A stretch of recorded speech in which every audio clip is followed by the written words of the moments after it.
We didn't want them in the gym with 3 other classes because they were not going to get the attention that they needed to have the PE that they needed to have. And the principal at that time was all for it, was all in.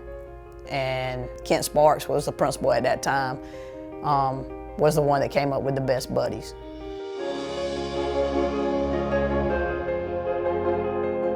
I'm Amanda Maddox. I'm the head softball coach and the best buddies coordinator here at Rutland High School.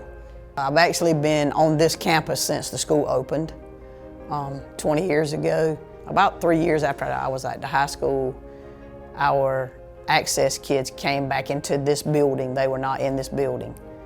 And when they came back, I had an all-female body sculpting class that was mainly athletes. We would let them come in our 5th period class and work with them, and that'd be their PE time. And that's just been doing that ever since. We try to do one-to-one, one general ed kid to one PEC kid, SPED kid. Every day during 5th period, we have a Best Buddies Access class that comes to our gym. And so we have regular education students that come in and participate with them, and that's what they call the Best Buddies. It's voluntary, it's a class, so you can sign up to take that class. You don't have to be an athlete, you don't have to be athletic. You just have to be willing to go in there and do right. And at Rutland, we talk about being respectful and responsible, and that's what all our buddies have to be. That way we can trust you to do what it is that we're asking you to do every day. And so, because you got to be a leader of those kids, because if you acting up, they're going to act up. You know, so we ask you to go and be respectful and responsible and do right. But it is 100% voluntary. You don't want to be in there, you don't have to be. It is during 5th period, and that's the only class we have during 5th period in the gym, so that they have the entire run of the gym. They get to do what they want to in there and participate in the sports that they enjoy. It's actually better than I thought it would be. It's really fun to watch them in the gym and kind of see how much they enjoy the little things. I want to be a physical therapist, which some of those kids may have to go to physical therapy, so it kind of helps me get into that. I came to one of the softball games and I knew a couple people in the program, and I kind of had an interest of just getting into it because I wanted to be able to help them out. Okay, so I want to say my 11th grade year, I didn't eat lunch. So I wouldn't go to lunch. I would actually come into the gym and play with the access kids. I've always been interactive with access kids since I was in middle school. I actually went to the dance with Ben, which he's in our access class this year. About them, how does it make them feel? Excited. I just like being around the access kids. I have a little cousin that has a disability, and me and her interaction, I love it. So I just felt like I can interact with the kids here also in that. So the first year we had the program, it was my sophomore year, and Coach Maddox, she kind of got to do the picking and choosing of who she thought would be, a good fit for the class and would be good with the access students. And so she picked me the first year, and then the following years after that, I basically told her, if you don't pick me for this class, I'm gonna be so mad at you.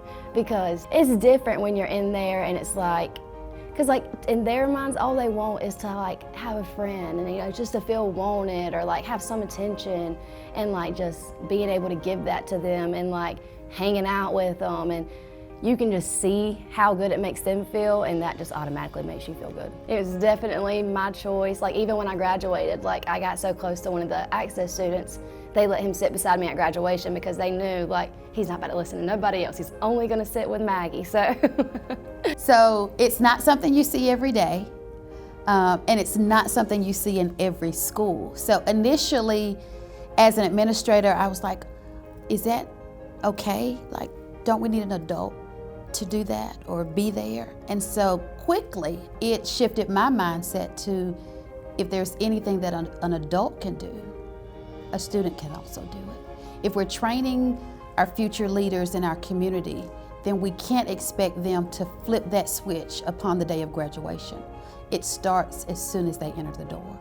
So students were doing things that I thought a teacher or administrator should be doing when I entered in 2016. But they quickly changed my mindset. I think it changes all the kids' perspective in life. and their perspective as to this kid may not be as advantaged as I am, but they're still trying as hard as they can and they're still doing what they can do. Why don't I do what I can do? And why don't I try to make myself better? And I'm not gonna say just me, but it's trickled down to my team. This year, actually, when we played another team in softball, there was a kid that had autism on the team, on the other team, and she had not gotten to play in a game. And the coach mentioned it to us, and I said, well, she's gonna play today. So Jordan had a special needs girl, and at the end of our game, we let her hit. And I pitched to her, and when she hit the ball, the excitement in her eyes was like so enjoyable. It was great.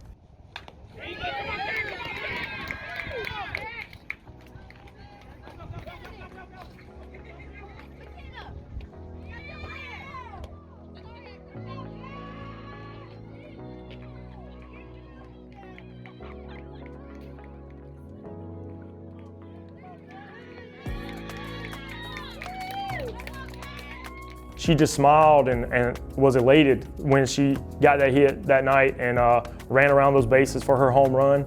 And to watch our kids just participate with that, the kind of kids that we have here at Rutland and what they do to make sure that everybody feels welcome and wanted is that's the biggest part. That's the biggest gain I got out of it.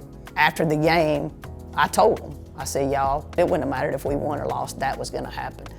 And one of my players said, oh yeah, coach, we were gonna do that. Yeah, at that point, it wasn't about winning and losing. I said, and y'all just learned a very good life lesson today. And of course, some of them had tears in their eyes and chills and, you know, and they were like, coach, we're really glad we did that. And we were gonna do it anyway. Next year, the class is gonna have to be bigger because we have a bigger group come up. We're actually hosting some events as far as competition, and a lot of the middle school in our area, in our county, has reached out to me and would like to start this program in the middle school. So as far as me personally, I would love for it to be started in every school, but you know, short term, maybe next year, help the middle school get involved and do some of the same activities we do. More students want to be in the program than we have slots for students, so that's always a good thing. But when you go to middle school and elementary school with a group of young people and transition to high school, you've already built that same community. So our students don't transfer much. Once they get here, they stay here, they want to be here because of that sense of community.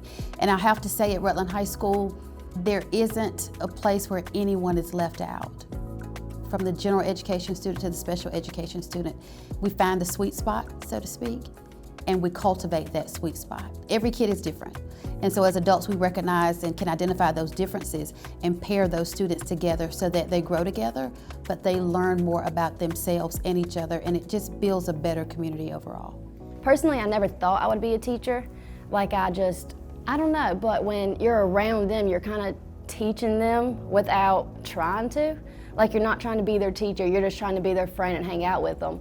But while you're doing that, it's like you say something and they're, what is that? So you're like, okay, come on, let's go do this, let's go learn, let's go teach you how to throw a bowling ball, you know, just other stuff like that. And when you see them try to do it and they finally get it right, like I said, it just brings you so much joy and it just makes you want to do it more.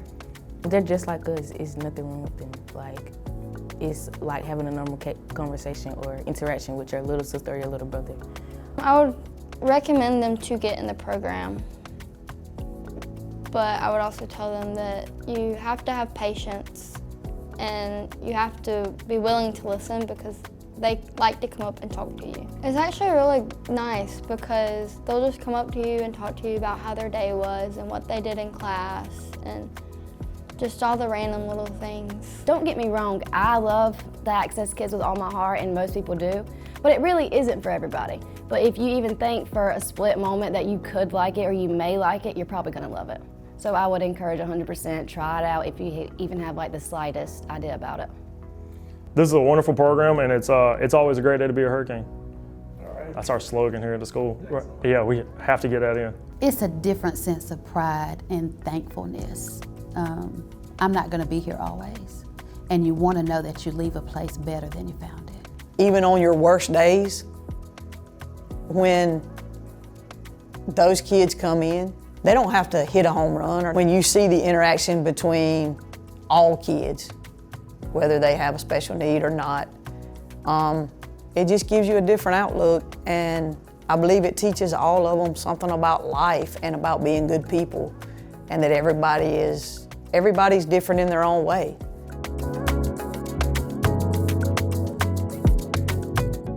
It's a very rewarding job, and that's like I said, that class every day.